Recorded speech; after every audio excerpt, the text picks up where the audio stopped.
할렐루야. 우리 팔여신도 수고하셨습니다. 감사합니다.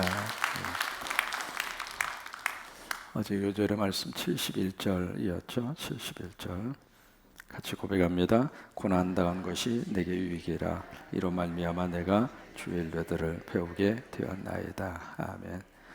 여러분, 고난 그 자체는 참 아픔이고 눈물이고 슬픔이지만은 그 고난 때문에 더 귀한 것을 얻을 수가 있고, 그 고난 때문에 현재 내가 지금 가지고 있는 가치가 소중하다고 하는 것을 깨닫게 되고, 또 하나 그 고난 때문에 가장 중요한 믿음을 찾게 되고, 하나님을 만나게 되고, 교회에 오게 되고, 그리고 예배의 자리에 참석하게 되고, 만약에 그런 결과와 역사가 나타날 수만 있다면 그 고난은 우리 인생 속에 아픔으로 끝나지 않고, 고난은 또 다른 내 삶의 축복이 될 수 있고 디딤돌이 될 수 있다라고 하는 그런 믿음의 고백입니다.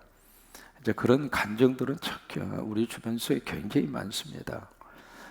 복음성가 중에 사명이라고 하는 복음성가, 혹시 여러분 기억하셔요? 사명이라고 하는 복음성가. 첫 소절이 어떻게 시작이 되죠? 주님이 홀로 가신 그 길 나도 따라가오. 그 사명이라고 하는 복음성가 있잖아요. 근데 이제 이 복음성가를 작사 작곡하신 분이 이권희라고 하는 PD입니다. 원래 이분이 이제 어떤 분이었느냐면 그 락 그룹의 밴드의 멤버였어요. 굉장히 오래전 이야기입니다. 그 MBC의 헤비메탈이라고 하는 락 그룹을 만들어서 이제 그것을 연주하던 그 당시에 서태지와 아이들이라고 하는 유명한 가수가 있잖아요. 그 가수 뒤에서 그 백뮤직을 할 정도로 실력을 인정받던 분이 이권희라고 하는 바로 이분이었어요. 근데 그렇게 해서 이제 MBC의 전속 그 락 밴드로 잘 나가던 사람이었는데, 그때 뭐가 터졌냐면 여러분 아시는 것처럼 IMF라고 하는 게 터졌잖아요. 그게 터지면서 이분의 가정의 경제적인 상태가 완전히 기울었어요. 그래서 부모님들이 다 지방으로 데려가시고, 이분은 서울의 변두리에 조그마한 방 하나 얻어가지고 그때부터 이분이 고난의 터널이 시작이 된 거예요. 어느 정도 이제 힘들었느냐면 방에 물을 이렇게 떠다가 놓으면 뭐 전혀 연탄도 뗄 수가 없는 형편이었으니까 방 안에 있는 물이 얼 정도로, 그런 속에서 이제 그분 표현이 그래요. 그 당시 안 해본 곳이 없을 정도로. 그러니까 최고의 인기의 정상을 달리던 분이 가장 어려운 삶의 밑바닥까지 떨어진 거예요. 참 고통의 그 속에서 정말 힘들고 어려운 시절을 보냈는데, 바로 거기서 이분이 하나님을 만나요.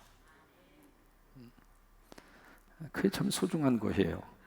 똑같이 고생을 하면서도 고생을 고생으로 끝나는 사람이 있고, 고난 속에서 그냥 삶에 지치고 그리고 힘들게 살고 인생을 끝나는 사람도 있고, 그 속에서 귀한 진주를 발견하는 것처럼 거기서 하나님을 발견하고 거기서 믿음을 발견하고 은혜를 받는 사람이 있어요. 근데 이제 그분이 그런 케이스인데, 거기에서 이제 영적 은혜를 받아요.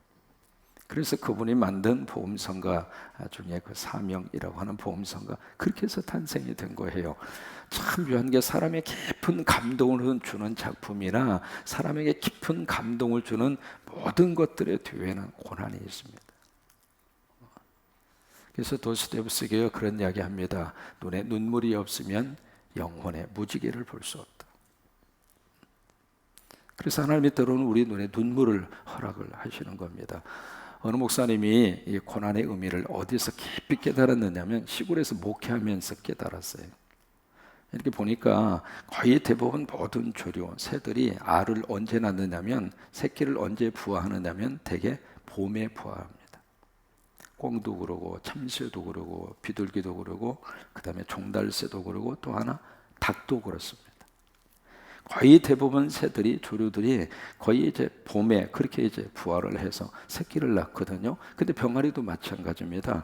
대개 병아리가 4월이나 5월 달에 부화를 해요. 그래서 이제 병아리가 나오거든요. 나오는데 그 4월이나 5월 달이 사실은 봄날이기도 하지만 바람이 상당히 세요. 해망동 바람 못지 않아요.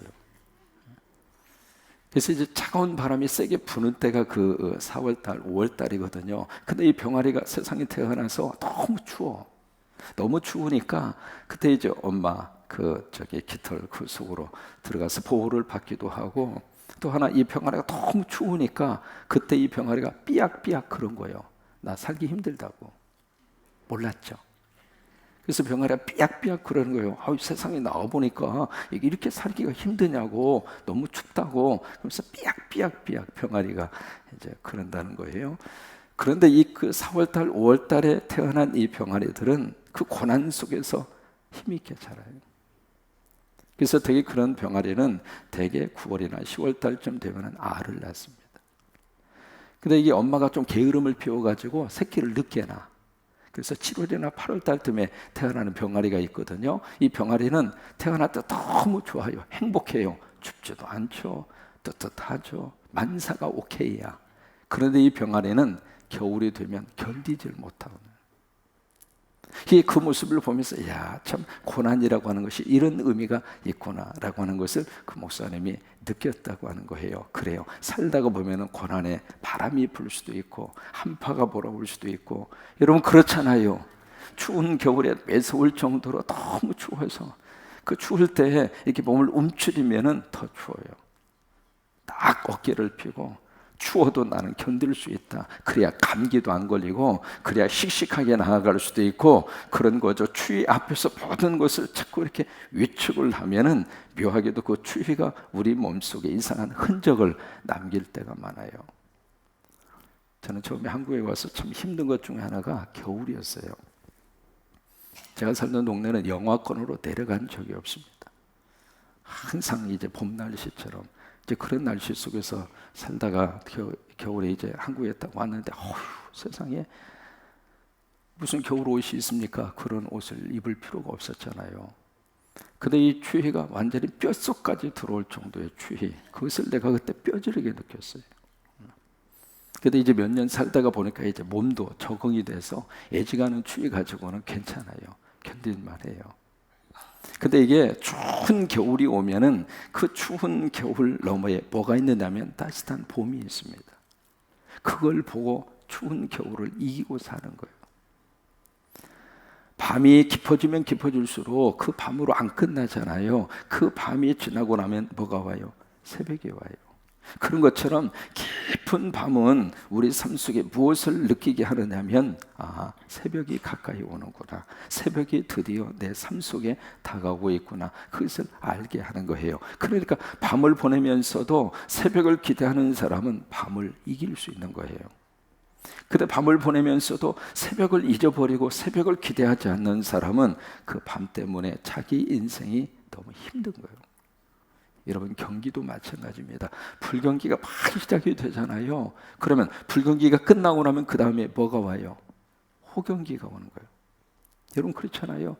항상 이것은 사이클을 걸을 수밖에 없거든요. 그러니까 어떤 경제적인 불경기가 오면은 불경기로 내 인생이 끝나는 것이 아니라 불경기 너머에 호경기가 있다고 하는 거예요.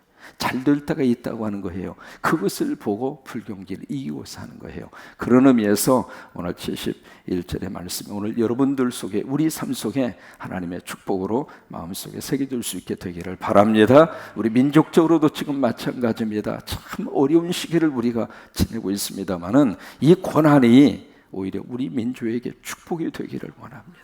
그러기 위해서 우리가 기도하는 거예요. 그러기 위해서 우리가 하나님 앞에 바로 서는 거예요. 그러기 위해서 우리가 하나님을 붙잡는 거예요. 그러니까 하나님을 의지하는 사람은 고난이 고난으로 안 끝난다 이 말이에요.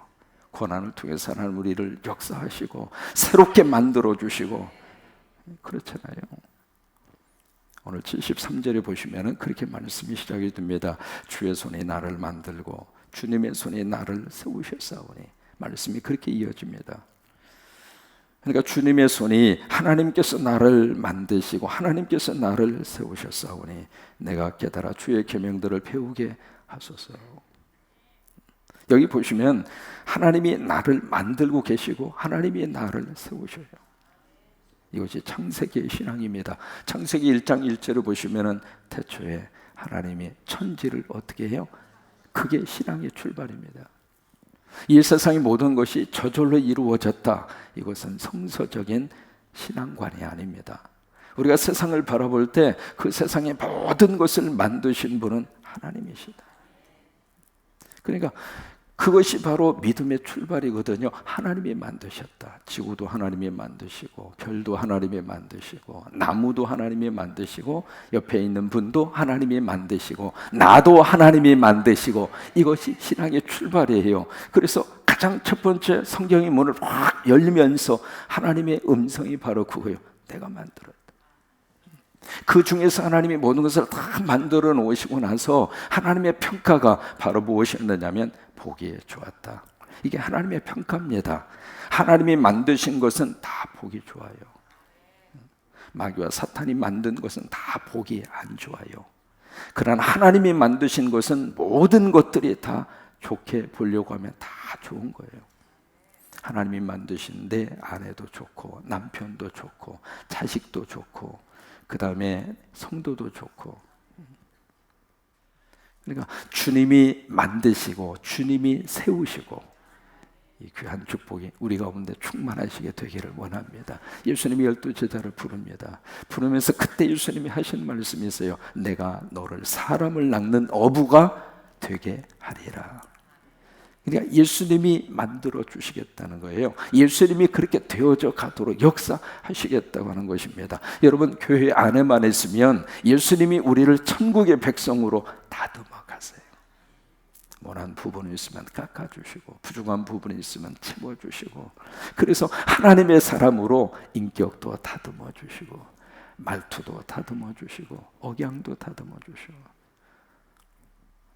처음에 목회 초창기에 어느분이 이제 교회 처음에 오셨는데 말이 얼마나 센지 말이죠.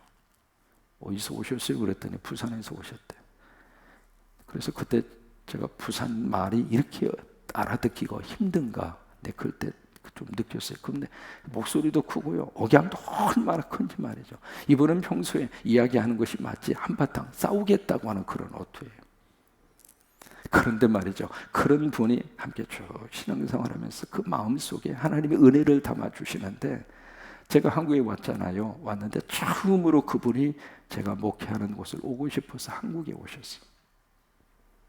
오셔서 저하고 같이 이야기하고 같이 예배드리고, 그리고 나서 미국으로 가셔서 일주일 만에 천국 가셨어요.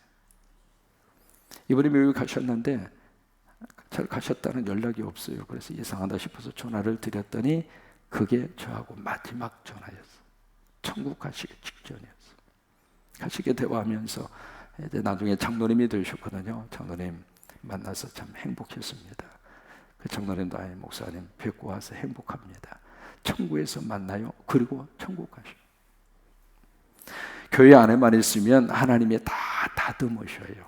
다 만들어 가셔요. 오늘 73절의 말씀이 여러분에게 축복이 되시기를 바랍니다. 73절 다시 고백합니다. 시작. 주의 손이 나를 만들고 나 세우셨사오니 내가 깨달아 주의 계명들을 배우게 하소서. 거기에 주의 손이 나를 만들고 주의 손이 나를 세우셨사오니, 이렇게 한번 읽어보세요. 시작. 주의 손이 나를 만들고 주의 손이 나를 세우셨사오니 내가 깨달아 주의 계명들을 배우게 하소서. 다시 한번.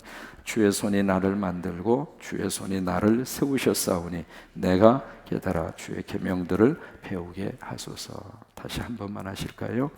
주의 손이 나를 만들고 주의 손이 나를 세우셨사오니 내가 깨달아 주의 계명들을 배우게 하소서. 아멘.